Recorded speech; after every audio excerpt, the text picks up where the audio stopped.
Hello again, Guardians, and welcome back to the channel for another Destiny episode. Before we get into it, discussing the patch notes of this week's live stream from Bungie on February 8th for the update coming in February 14th, I wanted to first announce I'm giving away 1,000 silver on the channel this week, and all you have to do to enter and win is be subscribed to this channel, like this video, and leave a comment down below after we've watched this video all the way to the end on your thoughts, comments, and ideas based around the patch notes coming February 14th inside of the game of Destiny, changing the Crucible meta.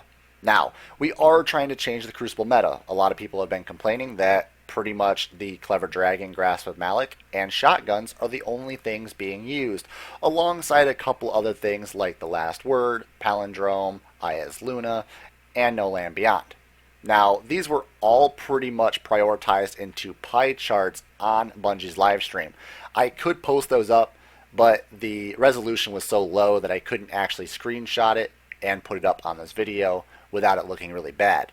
So, those pie charts are available in the actual Bungie live stream. I'll also be uploading onto the channel, so you guys can go check that out, or you can go to Bungie's actual live stream channel on twitch.tv. Also, alongside this, we're watching gameplay from the Bungie live stream because I want to show you guys gameplay on the new patch notes. The new patch notes aren't available in-game, so I can't actually give you Crucible gameplay from myself or anybody else from Violent Privilege until the patch is released on the 14th. With all of that out of the way, let's get into the patch notes. So, very first thing, we're trying to change the meta, correct? We're trying to lower the use of pulse rifles and shotguns and trying to bring in new weapons and also make primaries more viable. So, very first thing is pulse rifles. The fast rate of firing pulse rifles were actually reduced by 1 frame, which is actually 7.7% reduced fire rate. 7.7% on the Clever Dragon and the Grasp of Malok. That tier pulse rifle is actually a significant amount. It does reduce it by 1 frame, and it does change it quite a bit. Alongside this, they also changed the amount of ammunition these two pulse rifles carry.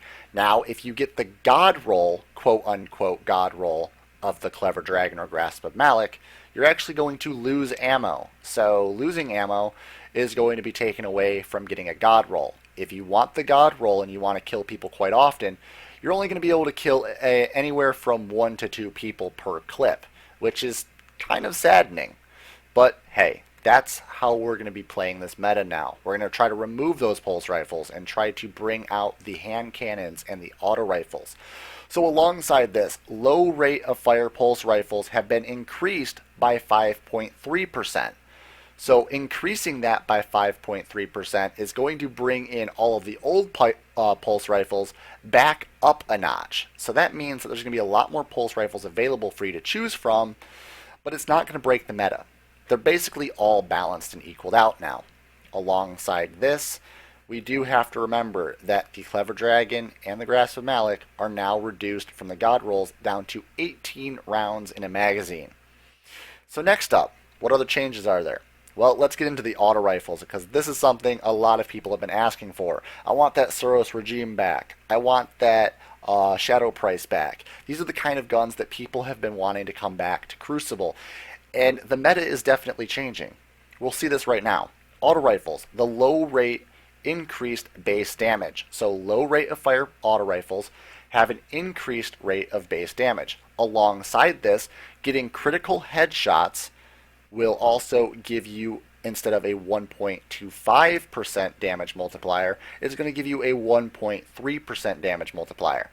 Now, with the damage base increase, alongside the damage output from the multiplier from getting precision headshots, there's a lot of stuff that's going to be popping up that we're going to be seeing people get a lot more kills with auto rifles and being able to counter pulse rifles and scout rifles and hand cannons alongside the auto rifles now. So that's going to be really awesome. Also, a full buff across the entire board of auto rifles. The entire class auto rifle or assault rifles in the game are being buffed up.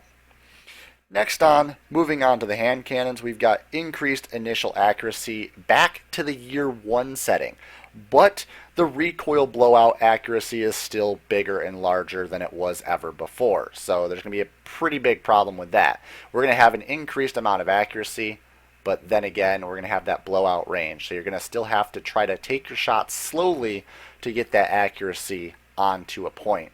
Now, there are a lot of hand cannons out there that can 3-tap, and this is where it's going to get into play. You're going to want to be able to aim down your sights, pop your cannon off, aim down again, pop it off, aim down again, and finish off your target. Alongside this, the max damage range is significantly lowered, so further away, you're going to do a significantly less amount of damage. Alongside this, you're going to be removing a lot of tier of hand cannons. You're not going to be able to be 50 meters away and do the initial damage that you could have from, say, 75 meters away. The distances have changed, and you will have to pay attention to this as you're playing inside of the new meta. Alongside this, you have a significant damage drop from that distance as well, and your bullets aren't going to be fired off like lasers anymore. You can't snipe with your hand cannons. No hand cannon in the game will do the same amount of damage as it did from any distance. So, alongside all of these changes to the weapons, there was no change to scout rifles per se. They didn't announce anything about scout rifles, but I do guarantee you there might be a little change on certain exotics, because they did change high caliber rounds and fixed it across the board for all weapons that had it available. They were not working on hand cannons for a little while, and they weren't working on other guns for that matter. A couple of the exotics weren't working as well, and they now buffed up the high caliber rounds on those to make them work. They're more viable. They're going to actually be worth using inside of the Crucible, and those high caliber rounds, we're going to see more of an effect on snipers and scout rifle users using those high caliber rounds against them. Next up, a couple of the in-game mechanic changes. Special ammo. You actually get special ammo when you begin a round like normal, but if you die, you lose special ammo. Now, they've replaced this by increasing the amount of special ammo that drops every 60 seconds. So every 60 seconds, you'll see a new crate of special ammo spawn, but if you waste your shot and you die with all that special weapon ammo on your character, you will lose it, and you'll have to farm up more special ammo. This is going to force people to use their primary and their heavy more often when they have those available. Using your primary more often is going to make the meta primary based, allowing people to use auto rifles, hand cannons, scout rifles, and pulse rifles whenever they see fit, which is going to be a lot more viable than just running in a special ammo meta, like the shotguns. Shotgun rushers were pretty much the primary use inside of Trials and any other Crucible game mode during last meta. Now, last meta, the Rise of Iron meta, were just all shotguns. It was a really big problem. Alongside this, if you pick up a crate of special ammo, instead of a 100-meter spawn from where your friends are, it is now 75 meters away, meaning that the distance from your teammates to you to the special ammo crate is going to matter. You're going to actually have to be closer to your friends this time to make sure that the special ammo drops on the ground for you. Now, alongside this, Trials, first round, you will get special ammo. If you die in Trials, you will lose the special ammo. You won't have it second round, and you won't have it third round until you go around the map and farm up special ammo, and make sure that you use it wisely, because it is going to be scarce. So, moving onward from that, we've got a couple class changes as well. The Hunter's Hungering Blade doesn't regenerate health and shield at the same time. This time, it actually increases a bigger amount of health, but also doesn't allow you to recharge your shield except for just a tiny bit. So that means your Hungering Blade isn't going to be that effective as it was before. You won't be able to actually rush into a group, kill everybody, and get your health instantly back and survive all the damage from them. You'll actually be able to die more often using your Blade Dancer, so be careful.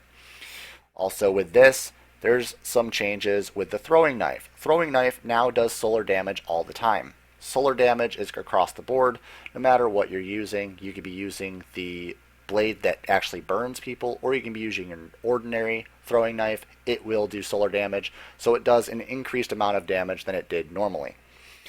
Now, Warlock's Transcendence has changed as well. Stormcallers using Transcendence also has their super reduce faster, so there's less time to use your super as long as you have Transcendence activated. Titans, their shield during the Juggernaut actually goes down when they're in the air. It doesn't stay up as long as it used to, and it's not as effective. So be careful on that as well.